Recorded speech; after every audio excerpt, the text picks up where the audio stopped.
প্রিয় ভাইরা, এই দুনিয়ার জীবন যখন শেষ হবে, এই দুনিয়ার জীবন শেষ হওয়ার পরে আমাদেরকে আল্লাহর সামনে একদিন দাঁড়াতেই হবে, ঠিক কিনা? কথা বুঝলে বলেন, আমাদেরকে আল্লাহর সামনে দাঁড়াতে হবে কিনা? ও ভাই, আমি বললেও হবে, না বললেও হবে। আমি অনেক সময় বলি, নাস্তিকরা কোরআন নিয়ে কথা বলে, নাস্তিকরা কোরআনের বিপক্ষে নানান ডায়লগ দেয়। আমি বলি, ভাই নাস্তিকদেরকে বাদ দাও, এদেরকে ধরার কোনো আইটেমের মধ্যে ওরা পড়ে না। বলে, কেন ধরার আইটেমের মধ্যে পড়ে না? কেন ধরার আইটেমের মধ্যে পড়ে না? এই জন্য, কোন নাস্তিকের বাপের বেটার যদি হিম্মত থাকে, আমি বলি পুরা কোরআনের সাথে তোমার চ্যালেঞ্জ লাগবে না, তুমি একটা আয়াতের সাথে চ্যালেঞ্জ করে জিতে আসো, তারপরে বাকি কথা তোমার সাথে। বলে, কি আয়াত? আল্লাহ কোরআনে বলছেন, কুল্লু নাফসিন যায়িকাতুল মাউত, এই দুনিয়াতে আত্মা আছে যার, মরণ আছে তার। বেটা, তোর কোরআন অস্বীকার করা লাগবে না, কোরআনের একটা আয়াত অস্বীকার করে 200 বছর বাইতে দেখা। তুই একটা আয়াত অস্বীকার করতে পারিস না, তোর সাথে আমার আলাপ কিসের? ঠিক না? অতএব কোরআন কোরআনের জায়গায় ঠিক আছে। কোরআনুল কারীমের ব্যাপারে আল্লাহ বলছেন, আল্লাহ রাব্বুল আলামিন ঘোষণা দিয়েছেন ওই কোরআনের ভিতরে, লা ইয়াতিহিল বাতিলু মিন বাইনি ইয়াদাইহি ওয়ালা মিন খালফি। আল্লাহ বলছেন, আমি চ্যালেঞ্জ দিলাম, ওই কোরআনের সামনে পিছনে কোনো দিক দিয়ে কোনো বাতিল ঢুকতে পারবে না। কোরআন আল্লাহর পক্ষ থেকে সংরক্ষিত। কিন্তু যেই কোরআন ওয়ালা বলে আমি দাবি করতেছি, আমার ভিতরে বাতিল ঢুকেছে, আমার ভিতরে শয়তানি ঢুকেছে, আমার ভিতরে দুষ্টামি ঢুকেছে, আমার ভিতরে হিংসা ঢুকেছে। আসন্ন শবে বরাত, আমরা যেটাকে বলতেছি লাইলাতুন নিসফু মিনাশ শাবান, এই শাবানের রাত থেকে আমাদেরকে আল্লাহর কাছ থেকে পরিষ্কার সিদ্ধান্তে পঙ্কিল হতে হবে। শিরিক করব না, হিংসা বিদ্বেষ অন্তরে আর রাখবো না। রাজি আছেন? রাজি আছেন? আল্লাহ রাব্বুল আলামিন বলছেন, যদি আমরা রাজি না হই, আল্লাহ রাব্বুল আলামিনের কাছে একদিন দাঁড়ানো লাগবে। আল্লাহ রাব্বুল আলামিন বলছেন, নবী জানান, ওয়ালাউ তারা ইযু কিফু আলান নার, দুনিয়ার বুকে অনেক বাহাদুর দেখেছেন, অনেক দাপটওয়ালা মানুষ দেখেছেন, দুনিয়ার বুকে বিরাট বিরাট ক্ষমতাধর, আল্লাহর পথে কথা বলা হয়েছে, ইসলামের পথে ডাকা হয়েছে, একটুকু পাত্তা দেয় নাই। উল্টারও ইসলাম বিদ্বেষ অন্তরে লালন করত, উপরে উপরে মুসলমান পরিচয় দিত, ফজরের নামাজের পরে যাই নামাজ খুঁজতো, রাত্রেবেলা 70 রাকাত তাহাজ্জুদ পড়তো, কিন্তু আলেম ওলামাকে মিথ্যা মামলা দিয়ে ফাঁসি দিতে তাদের হাত কাঁপে নাই। ছিল কিনা? আমার আল্লাহ বলছেন, ভালো করে বোঝো, ওয়ালাউ তারা ইযু কিফু আলান নার, একদল লোককে যখন আপনি দেখবেন জাহান্নামের সামনে তারা হাজির হয়ে গেছে, সাথে সাথে তারা বলতে শুরু করবে, ফাকালু ইয়া লাইতানা, সবাই মিলে বলবে, আমাদের আজকে বড় আফসোস। জিজ্ঞাসা করবে, তোমাদের আফসোস কি? তোমাদের যা কর্মফল সেই অনুযায়ী তো তোমাদের আজকে ফলাফল পেয়ে গেছো। সাথে সাথে তারা বলতে শুরু করবে, নুরাদ্দু ওয়ালা নুকাযযিবা বিআয়াতি রাব্বিনা, আমাদেরকে একটা সুযোগ দেওয়া হোক, আমরা আবার একটু দুনিয়ায় ফেরত যেতে চাই। ফেরেশতারা জিজ্ঞাসা করবে, এই ব্যাককল, দুনিয়ার থেকেই তো এখানে আসছিস, আবার কেন দুনিয়ায় যেতে চাস? সাথে সাথে তারা বলতে শুরু করবে, ওয়ালা নুকাযযিবা বিআয়াতি রাব্বিনা ওয়া নাকুনা মিনাল মুমিনিন, দুনিয়ায় আমাদের একটা মিস্টেক ছিল, আল্লাহর আয়াতের ব্যাপারে শতবার বলা হয়েছিল, আল্লাহর আয়াত মেনে নাও, মেনে নাও, ওই দিন আমরা আল্লাহর আয়াত মানি নাই। আজকে আমাদের কাছে জাহান্নাম, আজকে আমাদের সামনে আল্লাহর আযাব, আজকে আমাদের হাসরের ময়দান, আজকে আমাদের পুনরুত্থান, আজকে আমাদের আমলনামা আমাদের সামনে হাজির। আফসোস, আমাদেরকে একবার যদি দুনিয়ায় ফেরত পাঠাও, আমরা একবার দুনিয়ায় ফেরত যেতে চাই। জিজ্ঞাসা করি, বুঝে থাকলে উত্তর দেন, ওই দিন যাওয়ার পরে আফসোস করে যদি দুনিয়ায় ফেরত আসতে চাওয়া হয়, হাসরের ময়দান থেকে কি দুনিয়ায় ফেরত আসা যাবে? যারা বললেন না যাবে, আল্লাহ রাব্বুল আমিন বলছেন, তোমরা কেন দুনিয়ায় ফেরত যেতে চাও? সাথে সাথে তারা বলবে, রব্বানা বসারনা ওয়া সামি'না ফারজি'না না'মাল সালিহা ইন্না মুকিনুন।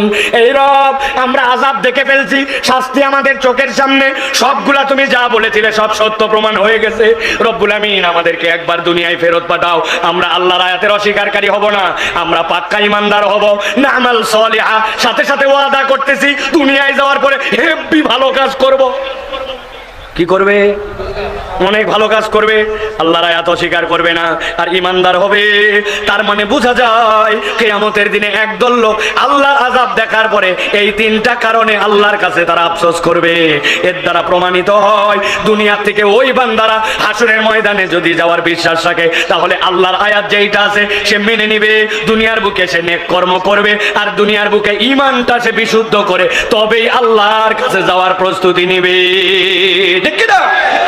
নচেত ওই দিন যাওয়ার পরে আমাদেরকে আফসোস করা লাগবে। এখন একটা পয়েন্ট এখানে বলে আমি আমার মূল কথায় যাব, সেটা হচ্ছে ওরা বলবে আল্লাহর কাছে ওয়ালা নুকাযযিবা বিআয়াতি রাব্বিনা, আল্লাহ আমরা তোমার কোন আয়াত আর অস্বীকারী হব না।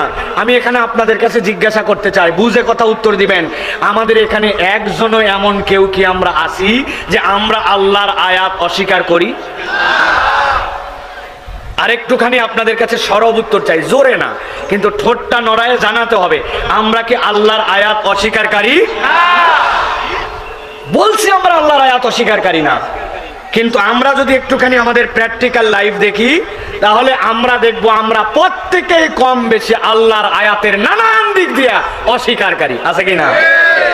নামাজ পছন্দ করে, রোজা পছন্দ করে, হজ পছন্দ করে, কিন্তু যাকাত দেয় না। যাকাত দেয়, ওষুধ দেয় না।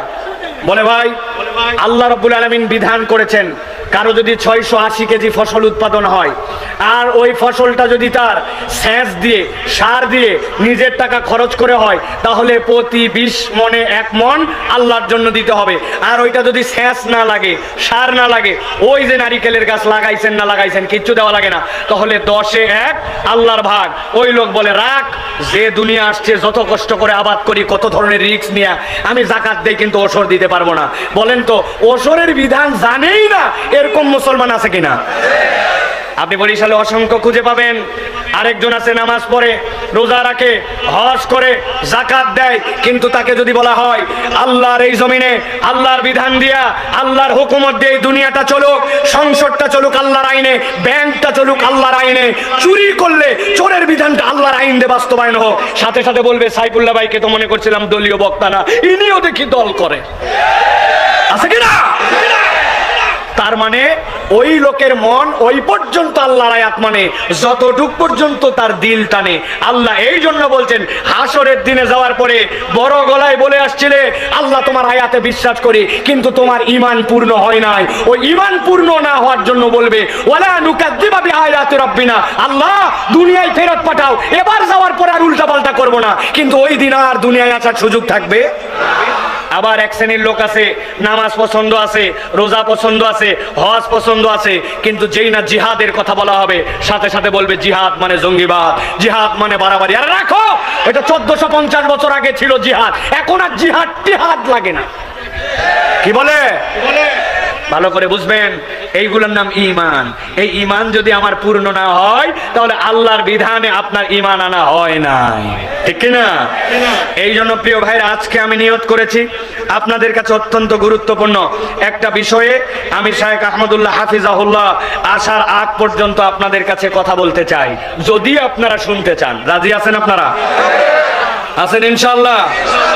তবে আপনারা এখন যারা আছেন আপনাদের একটা অপশন আছে, মুরব্বী যারা আছেন আপনারা আপাতত চা পান খাওয়ার জন্য আপনারা ব্রেক নিতে পারেন। 40-এর উপরে যারা আপনারা চলে যেতে পারেন, যখন শায়েক আসবে তখন আসতে পারেন, কেননা আমার কোনো শ্রোতা বুড়া শ্রোতা না, আমার শ্রোতা হচ্ছে ইয়াং যারা, এরা হচ্ছে আমার শ্রোতা। মুরব্বীরা আমার শ্রোতা না। আপনারা যদি থাকেন ভালো, না থাকলে কোনো সমস্যা নাই, কারণ আপনারা জীবনে এত ওয়াজ শুনছেন, এত ওয়াজ আমরা করতেই পারি না এখনো, ঠিক কিনা? বরিশাল অঞ্চলে যত ওয়াজ আমাদের চাচারা শুনেছে সুবহান, এমন বড় বড় আউলিয়ায়ে কেরামকে তারা দেখেছে। আপনারা ফুরফুরার আব্দুল হাই সিদ্দিকী রহমতুল্লাহ আলাইহিকে অনেকে দেখেছেন, কাইমুজ্জামান রহমতুল্লাহ আলাইহিকে দেখেছেন, অনেকে আবুল আনসার আব্দুল কাহার সিদ্দিকী রহমতুল্লাহ আলাইহিকে দেখেছেন, চরমনায়ের মরহুম ফজলুল করিম রহমতুল্লাহ আলাইহিকে আপনারা দেখেছেন, শর্ষিনার আমাদের খালুজান ইন্তেকার করলেন মুহিবুল্লাহ সাহেব রহমতুল্লাহ আলাইহি, তাকে আপনারা দেখছেন না ভাই? তাহলে কত বড় বড় আপনারা লোকজনকে দেখছেন আলহামদুলিল্লাহ। কিন্তু আমাদের ইয়াংরা, এই ইয়াংরা এখন ওয়াজ শুনতে চায় কিন্তু দিলের মধ্যে ওয়াজ নিতে চায় না, ঠিক না? এই জন্য আমি আজকে ইয়াংদের জন্য কিছু কথা বলতে চাই। রাজি আছেন তো আপনারা? কারা কারা আছেন দেখে হাত দুটা তোলেন, শক্ত করে হাত তোলেন। থামেন থামেন থামেন থামেন, আপনারা থামেন, হাত সোজা করেন, সময় কিন্তু সংক্ষেপ। আচ্ছা হাত নামান, লাস্ট একবার হাত তোলাবো, তবে সবাই হাত তুলবেন না মেহেরবানি করে। যাদের হাতের মধ্যে মোবাইলের সমস্যা নাই, গিরিজ যাদের ঠিক আছে, এই জায়গার ব্রেক ওয়েল আছে না অনেকে, এইগুলো যদি ডিস্টার্ব না থাকে, মোবাইল ঠিক, গিরিজ ঠিক, ব্রেক ওয়েল ঠিক, হাত ঠিক, ইনারা খালি হাত তুলবেন। আর যাদের প্রবলেম হয়ে গেছে তাদের হাত তোলা দরকার নাই, কারণ অনেক লোক আছে যতই হাত সোজা করতে বলেন উনি এরকম করে, ওর হাত ওঠে না, এরকম করে, আছে না? যাদের সমস্যা নাই তারা সমস্যারে একসাথে দুটো হাত উঁচু করেন। শক্ত করছেন, সোজা করে টান দেন। এবার পেছন দিকে একটু টানা দেন। হ্যাঁ, দেখেন এবার ডানে বামে তাকায় কারা হাত উঠাতে পারে না, চেহারাগুলা দেখে নেন। সোজা হয়েছে হাত, এবার একটু বামে দেন। হ্যাঁ, ডানে দেন, এবার একটু ডানে ডানে, মাশাআল্লাহ। এবার সামনে দেন, একটু সামনে দেন। হাত সোজা করেন, এবার শক্ত করেন, শক্ত। সোজা করছেন সবাই? সোজা হয়েছে। এবার গলাটাতে পরিষ্কার দেন, ভালো করে দেন। দেখছেন? এবার হাত সোজা করেন, বুক বরাবর নেন, এই বরাবর। দেখছেন? নামাই নেন, হাত নামাই নেন, বুক বরাবর নেন। হালকা একটু ইকোটা কমাও, হালকা, বেশি বাড়ি খাচ্ছে। হাত শক্ত করছেন সবাই পর্যন্ত? এবার আমরা একটু আকাশ বাতাস মুখরিত করে একটা তাকবীর দিতে চাই। পারবেন ইনশাআল্লাহ? এই মাঠের ইতিহাসে এবং আপনার জীবনে এইরকম শব্দ করে তাকবীর দেন নাই, এরকম একটা তাকবীর দিতে পারবেন ইনশাআল্লাহ? যারা পারবেন তারা বলেন আল্লাহুম্মা আমিন। যারা পারবেন না, যতই বলা হোক পারবেন না, তারা বলেন আল্লাহুম্মা আমিন। আহারে, সব দিকেই লোক আছে, বোঝে নাই মনে হয়, তাই না? রেডি হয়েছেন সবাই? আমি যখন বলবো লিল্লাহে তাকবীর, তখন হাত দুটো উপর দিকে ছুড়ে দিয়ে বলবেন আল্লাহু আকবার। পারবেন ইনশাআল্লাহ? পারবেন ইনশাআল্লাহ? দেখে একটা তাকবীর দেন, লিল্লাহে তাকবীর, লিল্লাহে তাকবীর। আল কোরআনের আলো, আল হাদিসের আলো, তোমার নেতা আমার নেতা, তোমার নেতা আমার নেতা, আলেম ওলামা যেখানে, আল্লাহর আইন যেখানে, লিল্লাহে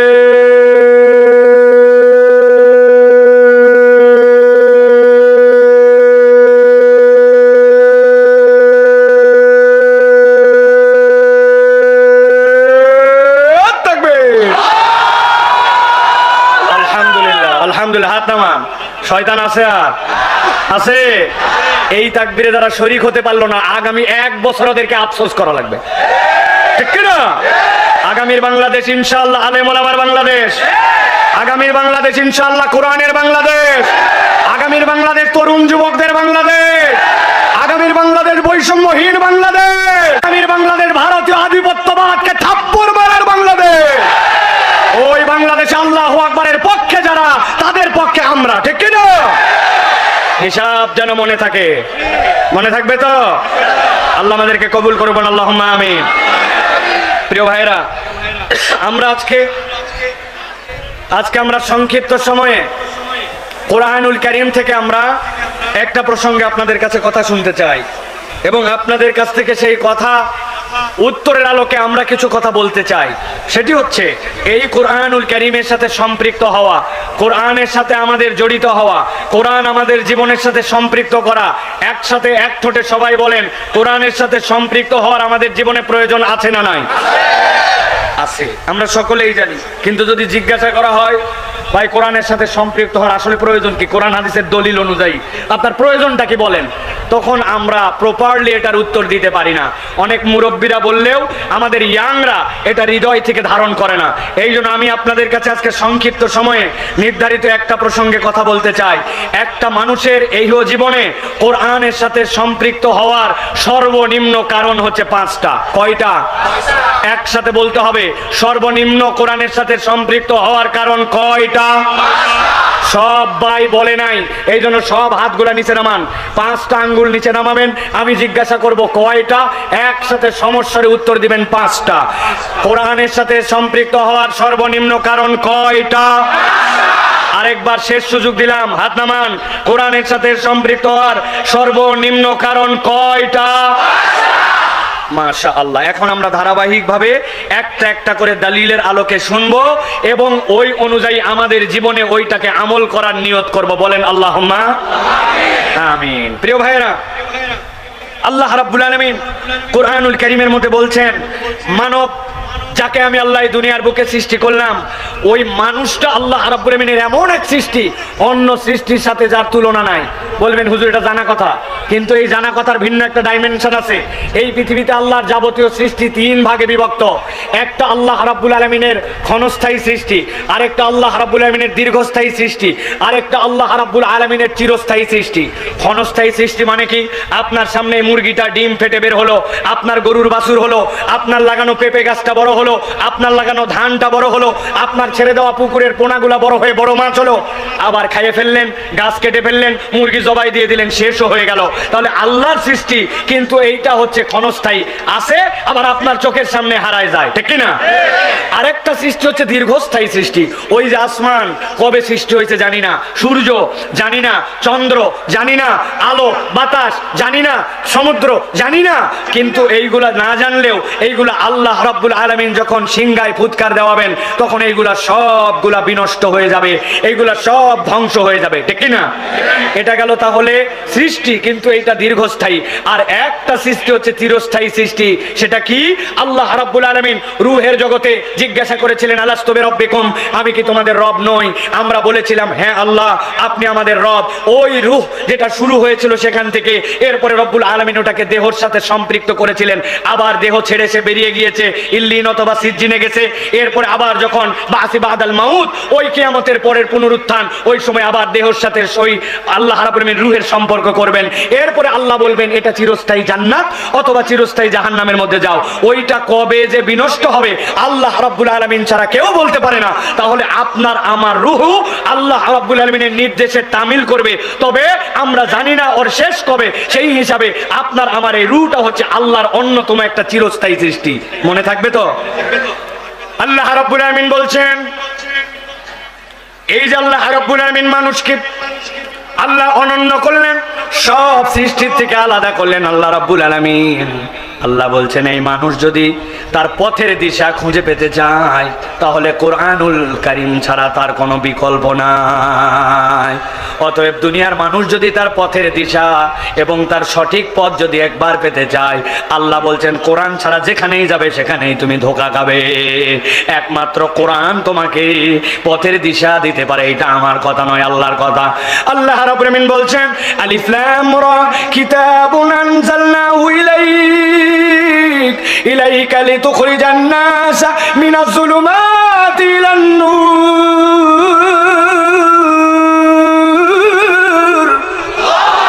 আল্লাহ বলছেন দুনিয়ার মানুষ ভালো করে খেয়াল করো, আল্লাহ কোরআনে 29টা সূরা, এই 29টা সূরার শুরুতে আল্লাহ আল হুরুফ আল মুকাত্তাহাত ব্যবহার করেছেন। আল্লাহ রাব্বুল আমিন যেইগুলাকে আয়াতে মুতাশাবিহাতের মধ্যে অন্তর্ভুক্ত করেছেন, কিন্তু আশ্চর্য হয়ে যাবেন আপনি, ওই 29টা সূরার মধ্যে 26টা সূরা আল্লাহ কোরআনে যেইটা অবতীর্ণ করে আলিফ লাম রা ইয়াসিন হামিম, আল্লাহ এরকম হরফ যেইগুলা দিয়েছেন, ওর 26টা সূরার শুরুতেই আল্লাহ এই অক্ষর ব্যবহারের পরে কোরআনের পরিচয় তুলে ধরেছে।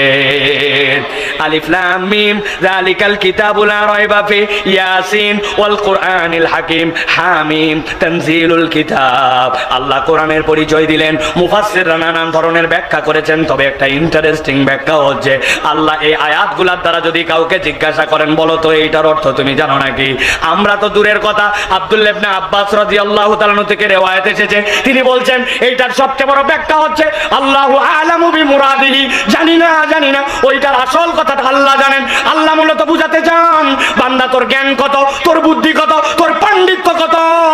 তুই তো এই দুনিয়ার বুকে এখন আরবি জানিস না, আরবির পণ্ডিতের যুগে এই কোরআন দেওয়া হয়েছিল, ওই কোরআন দেওয়ার পরে তারা পর্যন্ত এইটা বলতে পারে নাই। আল্লাহ বলছেন বান্দাকে আমি অক্ষম করে দিলাম, বান্দাকে আমি থামায় দিলাম, বান্দাকে বললাম থেমে যা বান্দা, এবার সামনে পথ চলা শুরু কর।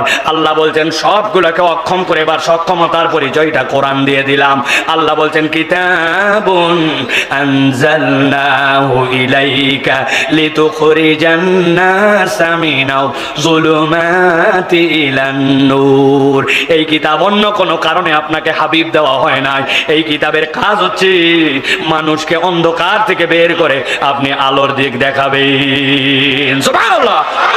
নবীজির যুগের নাম ছিল আইয়ামে জাহেলিয়াত, অন্ধকার যুগ। কিন্তু ওই যুগে এত অন্ধকার, ওই যুগে এত রাহাজানি, এত বদমাইশি, এত ডাকাতি, এত ধরনের গুনাহগাতা যেটা কল্পনা করা যায় না। এক ব্যক্তি 100টা মানুষকে হত্যা করেছে, 100টা শিশু সন্তানকে হত্যা করেছে। কিন্তু আল্লাহ নবী সাল্লাল্লাহু আলাইহি সাল্লাম এইটা কোনো থিওরি দিয়ে যান নাই। মাত্র 23 বছরের ব্যবধানে আল্লাহ নবী নিজে আবার সাক্ষ্য দিয়ে গেলেন, খয়রুল উমুরি করনি সুম্মাল্লাযীনা ইয়ালুনাহুম সুম্মাল্লাযীনা ইয়ালুনাহুম।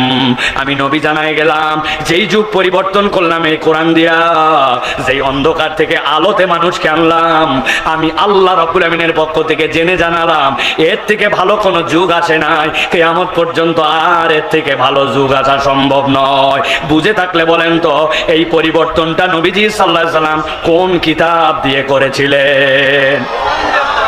কোরআন, ঠিক তো? এবার জিজ্ঞাসা করবো আরো 2টা প্রশ্ন।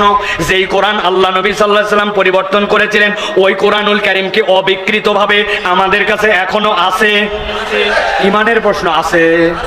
3 নম্বর জিজ্ঞাসা, কিয়ামত পর্যন্ত কি ওই কোরআন অবিকৃত থাকবে নাকি বিকৃত হবে? কোরআন অবিকৃত ভাবে থাকবে, এখনো আছে, আল্লাহ নবী সাল্লাল্লাহু আলাইহি ওয়াসাল্লামের কাছে ছিল। তাহলে আপনাকে ঈমান আনতে হবে যে আমরা যদি আমাদের পথের দিশা খুঁজে পেতে চাই, আমরা যদি আলোর পথ দেখতে চাই, কোরআনুল কারীমের কোনো বিকল্প নাই, ঠিক না?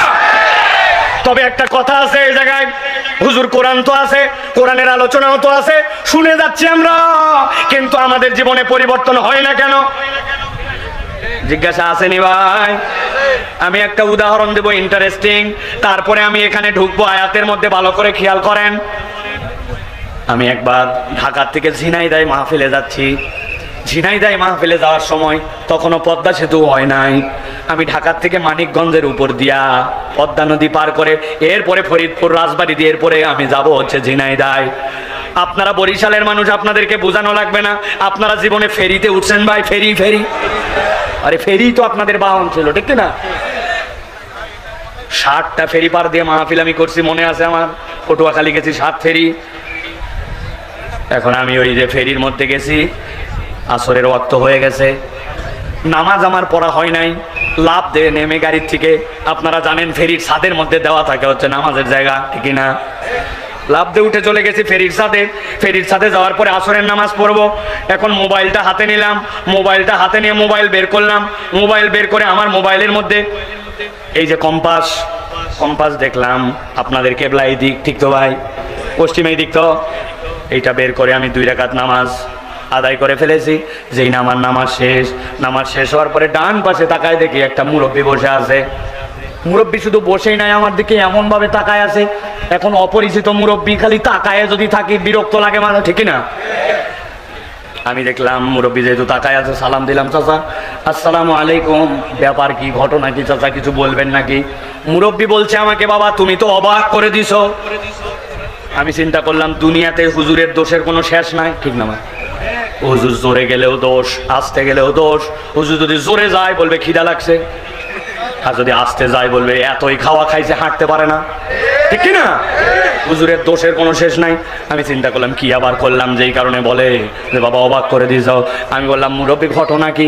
বলছে বাবা তুমি এখানে আসার আগেই আমিও নামাজের জন্য উপরে উঠছিলাম। ওঠার পরে আমি একজনকে জিজ্ঞাসা করলাম, এ বাবা কেবলা কোন দিক? আমাকে মুরব্বী বলল এই দিক। চিন্তা করলাম কেবলা এই দিকে, সন্দেহ লাগে। আরেকজনের কাছে জিজ্ঞাসা করলাম কেবলা কোন দিক, সাথে সাথে বললো এই দিক। চিন্তা করলাম 10 সেকেন্ডের মধ্যে কেবলা এদিক থেকে এদিক হয় কেমনে? সন্দেহের মধ্যে পড়ে এরপরে এক লোককে বললাম, বাবা তুমি কি ফেরির লোক? বলে হ্যাঁ। কেবলা কোন দিক? বাবা বলছে এই দিক। চিন্তা করলাম যা আছে কপালে, ওয়াক্ত চলে যায়, 2 দিকের মধ্যে অন্তত মধ্যে দেখাই যে এই দিকেই নামাজটা পড়ে ফেলি। নামাজ 2 রাকাত কমপ্লিট করছি। নামাজ 2 রাকাত কমপ্লিট করার পরে বসে আছি, কিন্তু এরপরে দেখলাম তুমি আসলে। আসার পরে কোনো জিজ্ঞাসা নাই, কিছু নাই, আসলে আর 2 রাকাত নামাজ ঠিকঠাক মতো পড়লে। আমি যেই দিক পড়ছিলাম সেই দিকে কেমনে কি? আমি বললাম চাচা এই ঘটনা তাহলে এটা কোনো ব্যাপারই না। মোবাইলের মধ্যে কম্পাস আছে, কম্পাসের ধর্ম উত্তর দক্ষিণ থাকা, আর উত্তর দক্ষিণের বিপরীত হচ্ছে পূর্ব পশ্চিম। আমরা খানায় কাবার থেকে পূর্ব দিকে, এই জন্য আমরা পশ্চিম দিকে মুখ ফিরাই। আসলে আমাদের কেবলা পশ্চিম নয়, আমাদের কেবলা কাবা, কিন্তু দিকটা হচ্ছে কেবলার আমাদের দেশ থেকে পশ্চিম। ওইটা দেখে আমি আমার নামাজ ঠিক করে ফেলছি। মুরব্বী বলতেছে আশ্চর্য ব্যাপার বাবা, আমিও তো সারা দেশ সফর করে বেড়াই, আমাকে কি ওইটা একটু ম্যানেজ করে ঠিকঠাক করে দেওয়া যাবে নাকি? আমি চিন্তা করলাম সোয়াব কামানোর একটা চান্স পাইছি। আদাল্লু আলাল খায়রি কাফাইলিহি, আমি যদি একবার ওই লোকরে ইনস্টল করে ওইটা উঠায় দেই তাইলেই তো আমি সোয়াব পাবো। মুরব্বী নামাজ পড়বে, আমি সোয়াব। আমি বললাম চাচা কোনো ব্যাপার না, খালি আপনার মোবাইলটা দেন। আমার মোবাইলের মধ্যে হটস্পট আছে, ইন্টারনেট আছে, যেমনে করা লাগে 2 মিনিটের মধ্যে ঠিক করে আপনারা দিয়ে দিচ্ছি, দেখাই দিচ্ছি কেমনে ব্যবহার করা লাগে। আপনি এরপরে খালি হাতে নেবেন, দেখবেন আর নামাজ পড়বেন। মুরব্বী আনন্দে গদগদ হয়ে উনার পকেটেতে মোবাইল বাইর করে আমার হাতে ধরায় দিছে। আগে হয়েছে মুরব্বী অবাক, মোবাইল পায়ে আমি অবাক। হাতে নিয়ে দেখি নোকিয়া 3220।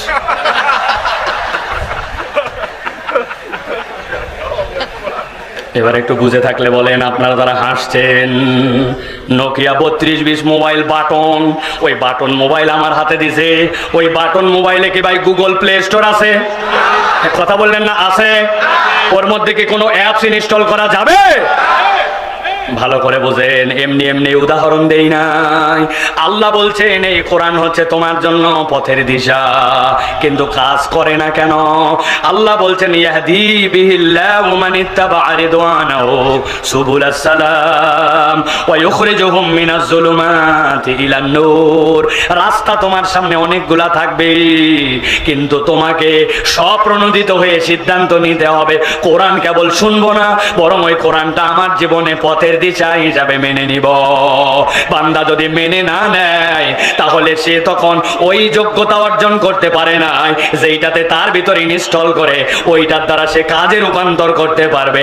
এখন কোরআনও আছে, মানুষও আছে, কিন্তু কোরআনকে ইনস্টল করার মন মানসিকতা আমাদের অ্যান্ড্রয়েড ফোন মার্কা মুসলমান নাই, ঠিক না? এই জন্য প্রিয় ভাইরা ভালো করে সিদ্ধান্ত নিতে হবে।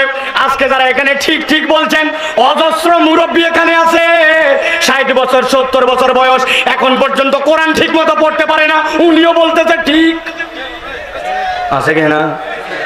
কত কিছুতে আপনি পারদর্শী হয়ে গেলেন, দুনিয়া ফাটায় ফেললেন। বরিশালে বসে বসে আমেরিকার নির্বাচন করলেন, এখানে বসে বসে ইউক্রেন রাশিয়ার যুদ্ধের সমাধান প্রায় বাইর করে ফেললেন, ঠিক না ভাই?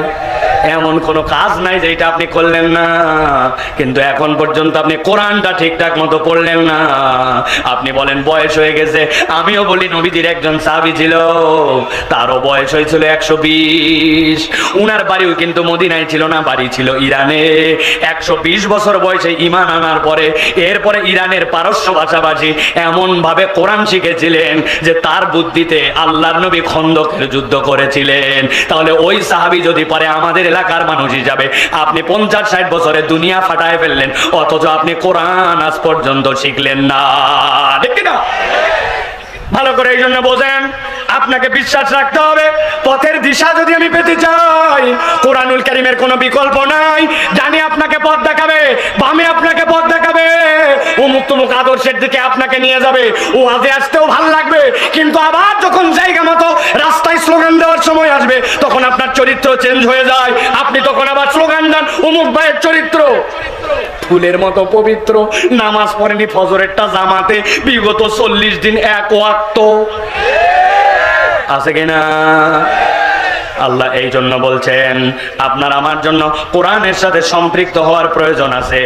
1 নম্বরটা সারা জীবন মনে রাখবেন, কোরআন ছাড়া আমাকে সঠিক পথের দিশা কেউ দিতে পারে না, ঠিক না? 2 নম্বরে আল্লাহ রাব্বুল আমিন বলছেন, একটা মানুষ দুনিয়াতে আসলো, আল্লাহ রাব্বুল আমিন তাকে দুনিয়ায় পাঠানোর পরে আবার রবের সামনে তাকে একদিন হাজির করবেন। আল্লাহ বলছেন ওই মানুষের এই যে জীবনকাল, ওই জীবনের উদ্দেশ্য যদি বান্দা জানতে চায়, আল্লাহ বলছেন কোরআনুল কারীম ছাড়া জীবনের প্রপার উদ্দেশ্য আপনাকে কেউ বলে দিতে পারবে না। ভালো করে খেয়াল করেন এই পয়েন্টটা। আল্লাহ রাব্বুল আমিন সূরা মুলকের মধ্যে বলছেন জীবনের উদ্দেশ্য একটা প্রথমে বুঝো, আল্লাযী খালাকাল মাউতা ওয়াল হায়াতা লিয়াবলুয়াকুম আইয়ুকুম আহসানু আমালা।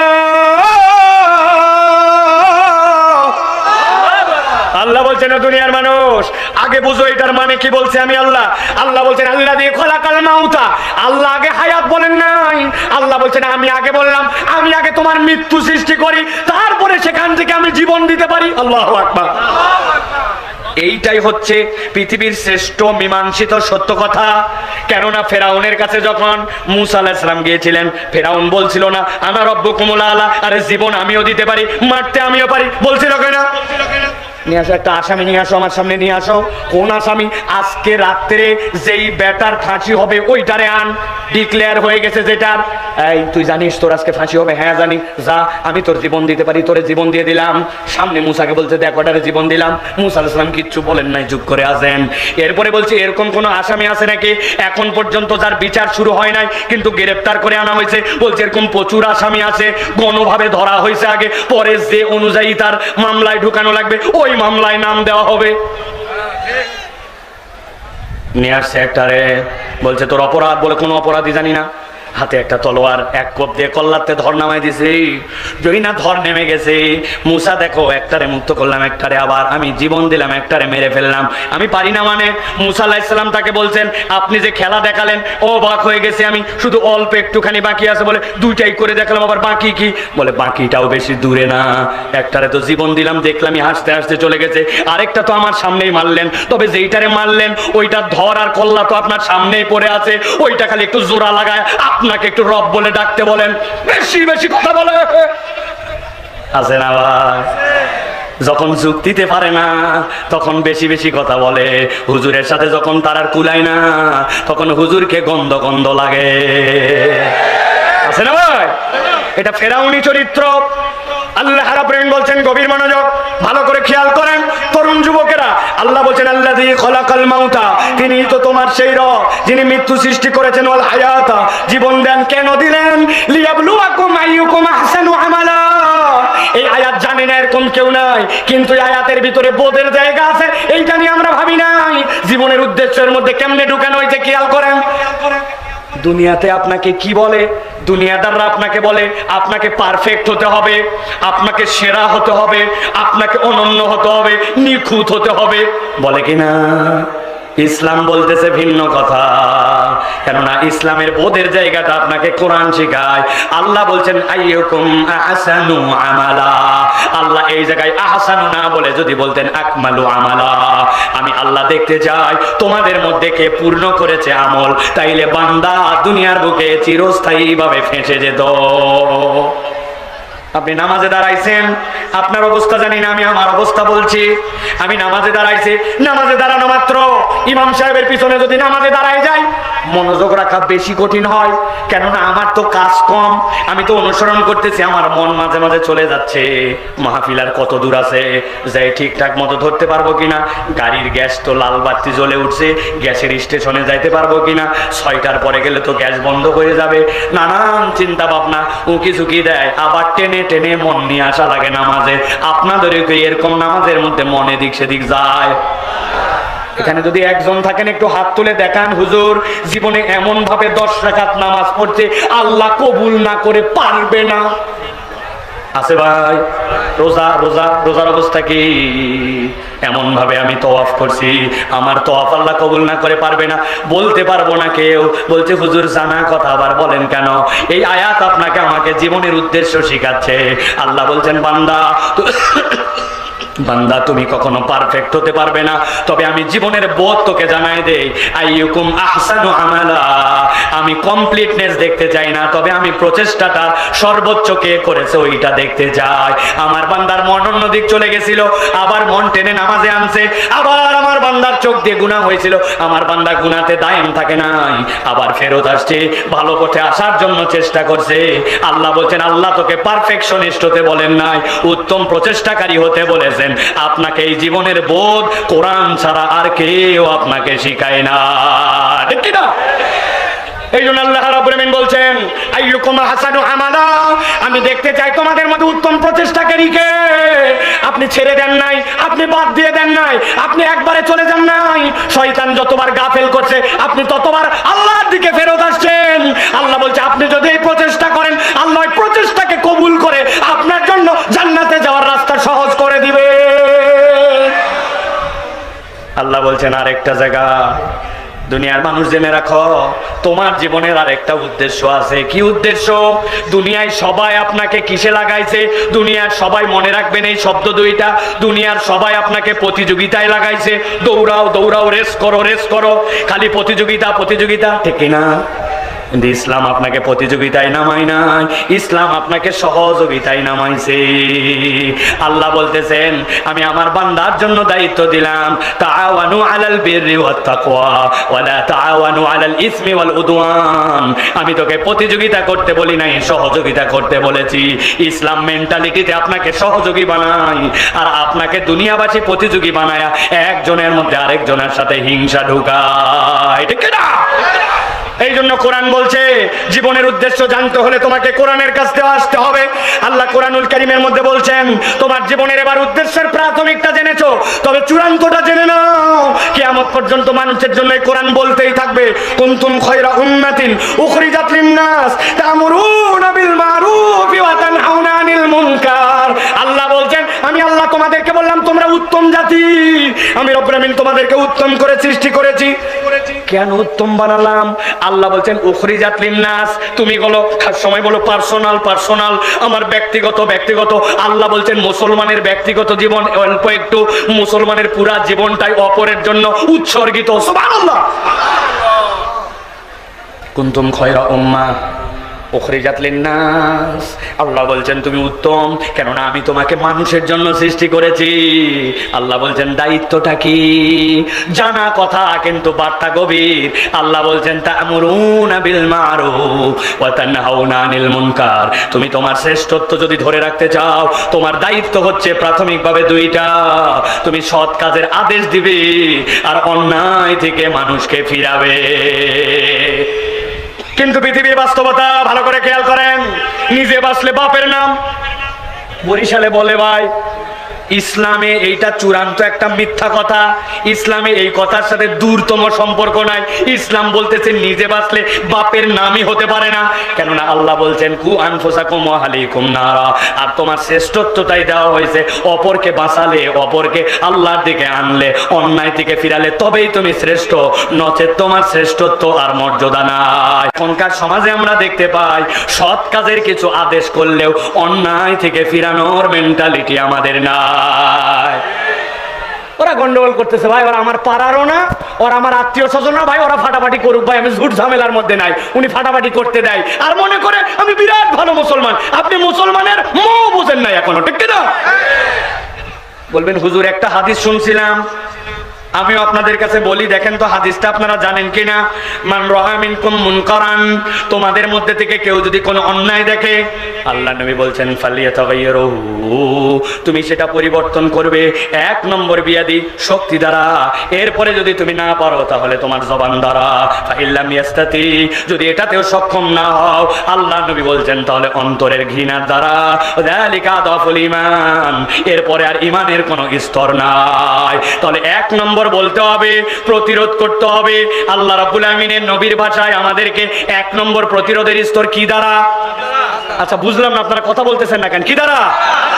পেছনে যারা আমার সাথে আছেন, ওই যে পেছনে কোন দিক তাকায় আছেন আপনারা, কি দ্বারা? ক্ষমতা দ্বারা পাওয়ার। দুই নম্বরটা কি দ্বারা? মুখ দ্বারা। তিন নম্বরটা, এবার চলেন আমাদের আমলগুলো আমরা একটু বিশ্লেষণ করে দেখি। যদি কোনো গন্ডগোল হয়, ফাসাদ হয়, আপনি দেখছেন অন্যায় হয়, আপনি চিন্তা করছেন ঝুট ঝামেলার মধ্যে আমার জড়ানোর দরকার নাই বাবা, আমি মন থেকে এই জিনিসটা অপছন্দ করে, আপনি মনে করছেন আমার ইমানের স্তর হয়ে গেছে। আপনি আপনার ইমানের স্তরের মাত্রাটা, দায়িত্বটা, জীবনের উদ্দেশ্যটা এখন পর্যন্ত আপনি বুঝতে পারেন নাই। আমি আপনাকে একটা উদাহরণ দেই। একটা মসজিদের 4টা সিঁড়ি আছে, 4 ধাপ দিয়ে দিয়ে মসজিদে উঠা লাগে। হঠাৎ করে একদিন ফজরের নামাজের সময় ইমাম সাহেব এসে দেখে মসজিদের সিঁড়ির উপরে একটা কুকুর মারা গেছে। ইমাম সাহেবের মনটা খারাপ হয়ে গেছে, মরবি মর কুত্তা, তুই আর মরার জায়গা পালি না, মসজিদের সিঁড়ির উপরে মরেছিস। মসজিদের সিঁড়ির উপরে কুকুর মরে পড়ে আছে। ইমাম সাহেব স্যান্ডেল দূরে রেখে লাফ দিয়ে সিঁড়ি পার করে মসজিদে গেছে। মুয়াজ্জিন লাফ দিয়ে সিঁড়ি দিয়ে মসজিদে গেছে। কিছু মুসল্লি যারা আসছে সবাই লাফ দিয়ে দিয়া মসজিদে ঢুকছে। ইমাম সাহেব ফজরের নামাজের পরে বলছে, আপনারা সবাই বসবেন, দেখেছেন তো মসজিদে কুত্তা মরছে সিঁড়িতে, কুত্তা সরানোর জন্য ফজরের পর একটা দোয়া হবে। হুজুর ফজরের নামাজের পর দোয়া করছে, আল্লাহ এতগুলা ফজরের নামাজের মুসল্লি নিয়া তোমার শাহী দরবারে হাত তুলেছে, আল্লাহ মসজিদের সামনে একটা কুত্তা মরছে, মেহেরবানি করে আল্লাহ মরা কুত্তাটা তুমি সরাও। বলে তোলে দোয়া শেষ। ওই দিন আবার ভীষণ রোদ উঠে কুত্তার পেট ফুলে জোহরের আগদে আগদে কোনা একটু ফুটা হইয়া এমন গন্ধ বাড়াইছে। ওই সময় তো তাও নাক ধরা লাগে নাই, এখন ওই কুত্তা দেখে সবাই আস্তাগফিরুল্লাহ, নাক ধরে আস্তাগফিরুল্লাহ, কুত্তা খারাপ, কুত্তা গন্ধ, নাক ধরে ধরে লাফ দিয়ে দিয়ে মসজিদে গেছে। হুজুর চিন্তা করছে সকালে যে দোয়া হয়েছে ওই দোয়ায় তো তবারক ছিল না, এই জন্য বোধহয় কাম হয় নাই। হুজুর ঘোষণা যদি দেয় আসরের সময় সবাই আসবেন, কুত্তা সরানোর জন্য বিরিয়ানি দিয়ে দোয়া হবে। আসর হতে হতে মসজিদে নামাজ ঢোকার জন্য পরিবেশ নষ্ট হয়ে যেতে পারে। এখন আপনি যদি বলেন কুত্তা খারাপ, খারাপ তো ঠিক আছে, গন্ধ নাকে লাগে, নাকও ধরছেন, আস্তাগফিরুল্লাহ পড়ছেন, কাজ হবে না। আপনার আমল কি হবে? আপনার আমল হবে যেই বেটা কুত্তা সরানোর দায়িত্বশীল, আপনি সভাপতিকে ফোন দিয়েছেন, সেক্রেটারিকে, এই কুত্তাটা সরানোর ব্যবস্থা করেন। উনি সরানোর জন্য চেষ্টা করার জন্য পৌরসভায় ফোন দিবে, দিয়ে বলবে জোহর পার হয়ে গেল, তুমি না আমার এলাকায় নির্বাচন করে কমিশনার হয়েছিলাম, আগামীতে আইসো, খবর আছে তোমার, তাড়াতাড়ি কুত্তা সরানোর জন্য চেষ্টা করো। ওই মিউনিসিপ্যালিটিকে সুইপার আসবে, সুইপার ওইটাকে সরাবে, যার মুখ দিয়ে বলার সে বলবে, যার ওইটার সাথে নৈতিকভাবে সমর্থন দেওয়ার দিবে। আর যেই ব্যক্তিরা এইটাও পারে না তারা হুজুরকে বলবে, হুজুর এইটার জন্য আপনি স্টেপ নেন, আপনি ওইটার জন্য কিছুই বলেন নাই, কিছুই করেন নাই, শুরুর থেকে আস্তাগফিরুল্লাহ শুরু করছেন। ওই আস্তাগফিরুল্লাহর কারণে নামাজ পড়াও এক সময় বন্ধ হয়ে যেতে পারে। অতএব ভালো করে বুঝে নেন, জীবনের উদ্দেশ্য আল্লাহ শিখিয়েছেন। আল্লাহ বলছেন কুনতুম খায়রা উম্মাহ উখরিজাত লিন-নাস তা'মুরুনা বিল মা'রুফ ওয়া তানহাউনা আনিল মুনকার। তুমি তোমার উত্তমতা যদি ধরে রাখতে চাও, সৎ কাজের আদেশ দেওয়া লাগবে, অন্যায় দিকে তোমাকে ফিরানো লাগবে, নচেত তুমি তোমার জীবনের উদ্দেশ্য বুঝো নাই। ঠিক কি না? এখানে হাদিসের আরেকটু ব্যাখ্যা আছে, বলে দেই। আমি অন্তর দিয়ে ঘৃণা করি কোনো একটা কাজ, আমি সমর্থন করি না, কিন্তু আপনি কি সারা জীবন অন্তর দিয়ে ঘৃণা করবেন না? হাদিসের ব্যাখ্যা মুহাদ্দিস যারা আলেম উলামা আছেন তাদের কাছ থেকে যে বুঝ করে নেবেন। ওই হাদিসের ব্যাখ্যা হচ্ছে ওয়াযালিকা আদাফুল ঈমান, কিন্তু ঈমানদার কখন ঈমানের সর্বনিম্ন স্তরে থাকতে পারে না।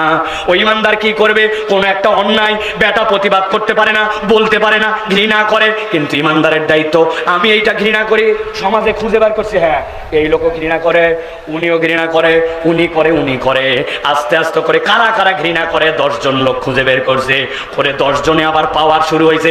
এবার পেছন দিক থেকে 10 জন যেহেতু আমরা ঘৃণা করি, তাহলে 10 জন মিলে এবার বলতে শুরু করছে, এবার খুঁজতে শুরু করছে কারা কারা বলার পক্ষে লোক আছে, উমুকে বলে তুমুকে বলে, এরকম করে 50 জন বলার লোক এবার হাজির হয়েছে। এবার তারা পাওয়ার ক্রিয়েট করবে, সারা জীবন খালি ঘৃণা করি বলে বসে থাকবে না। ঠিক না? তাহলে প্রিয় ভাইরা, ভালো করে আমাদের বুঝতে হবে কোরআনের সাথে সম্পৃক্ততার একটা কারণ। জীবনের উদ্দেশ্য যদি জানতে চাই, কোরআনুল কারীম ছাড়া আমাদের উপায় নাই। ঠিক না?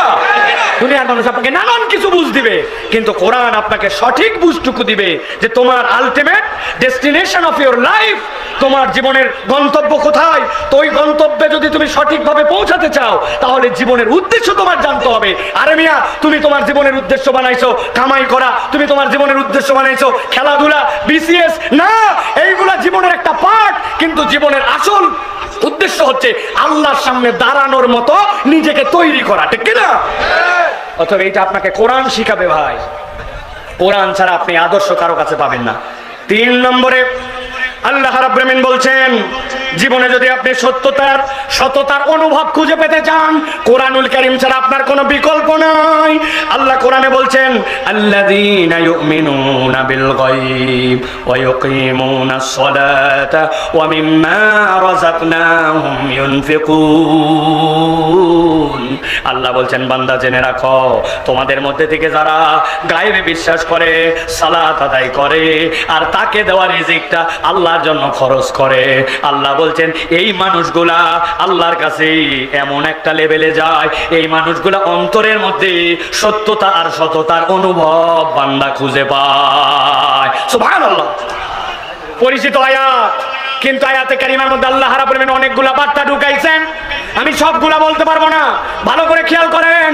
আল্লাহ রাব্বুল আলামিন বলছেন ওয়া মিম্মা রাযাকনাহুম ইউনফিকুন, আল্লাহ বলছেন ওয়া মিম্মা, যা কিছু আমি দিয়েছি, রাযাকনা আমার পক্ষ থেকে রিজিক, হুম তাদেরকে, ইউনফিকুন তারা সেখান থেকে ব্যয় করে। তাহলে আল্লাহ রাব্বুল আলামিন নিজে ঘোষণা দিচ্ছেন তিনি আপনার আমার রিজিক দাতা। আল্লাহ বলছেন সেখান থেকে ব্যয় করে যে সে অন্তরের মধ্যে এইটার মধ্যে সততার অনুভব পায়। কিন্তু আপনি আমি তো বলি আমার কামাই, আমার ক্ষেত, আমার সংসার, আমার উপার্জন। তাহলে আল্লাহ বলেন আমি যে রিজিক দিলাম এই বোধের জায়গাটা আপনাকে কে শিখায়? নাই। আমি অনেক জায়গায় উদাহরণ দেই, আপনার কাছে ছোট্ট একটা উদাহরণ দেই। বরিশালের মানুষ বলেন তো ভাই, আমরা যে ধান লাগাই, ক্ষেত লাগাই, আপনাদের এলাকায় কি আপনারা ধান নিয়ে ক্ষেতের মধ্যে এরকম করে ছিটায় দেন আর আপনার এলাকায় ধান হয়ে যায়? কথা বলেন। কি করেন? ছোট্ট করে একটা বেড বানান, ওইটা নরম করেন, একটা শিকড়ও যেন না থাকে, সবগুলা উঠায় ফেলে নরম মাটি, এরপরে সবচেয়ে ভালো বীজ, ওই বীজগুলো আপনি জড়ো করেন, করার পরে ওইটাকে নেন, নেওয়ার পরে ওইটা আগের রাত্রে পানির মধ্যে ভিজায় রাখেন, এরপরে আপনি ওইটাকে বেডের মধ্যে ছিটায় দেন। ছিটায় দেওয়ার পরে জিজ্ঞাসা করি বলেন ওই বীজ যেটা ছিটাইছেন ওইটার যেদিক সেদিক থেকে মাথা, আর যেদিক সেদিক থেকে কি ওইটার মধ্যে ট্যাগ গজায়? প্রিয় ভাইয়েরা, আলহামদুলিল্লাহ আমার কথা শেষ। আমি আপনাদের কাছে যে কথা বলেছি মনে থাকবে কিনা আপনাদের, যে মানুষের মানব জীবনে কুরআনুল কারীমের সাথে আমাদের সম্পৃক্ততার প্রয়োজন কয়টা? মনে আছে আপনাদের? একসাথে হাত তুলে দেখেন কয়টা? মনে থাকবে ইনশাআল্লাহ। এইগুলো আমাদেরকে স্মরণে রাখতে হবে, কেননা কুরআনুল কারীম কেবল শোনার গ্রন্থ নয়, কুরআনুল কারীমের বিধান অনুযায়ী জীবন যাপন করে আমাদেরকে আল্লাহর সামনে একদিন হাজির হতে হবে। যেই দিন হাজির হব, হওয়ার পরে বান্দা তিনটা কারণে ফেরত আসতে যাবে। মনে আছে তো আপনাদের? এক নম্বর বলেছি আল্লাহর আয়াত অস্বীকার করবে, দুই নম্বর বলেছি ওই দিনে বলবে আমরা ইমানদার হব, আর তিন নম্বর বলেছে আল্লাহ আমরা ভালো কাজ করব। তার মানে আল্লাহর কাছে হাজির হওয়ার আগেই এই প্রস্তুতি নিয়ে যাওয়া লাগবে। রাজি আছি তো আমরা ইনশাআল্লাহ? আল্লাহ আমাদেরকে বুঝার তৌফিক দান করবেন। আল্লাহুম্মা আমিন।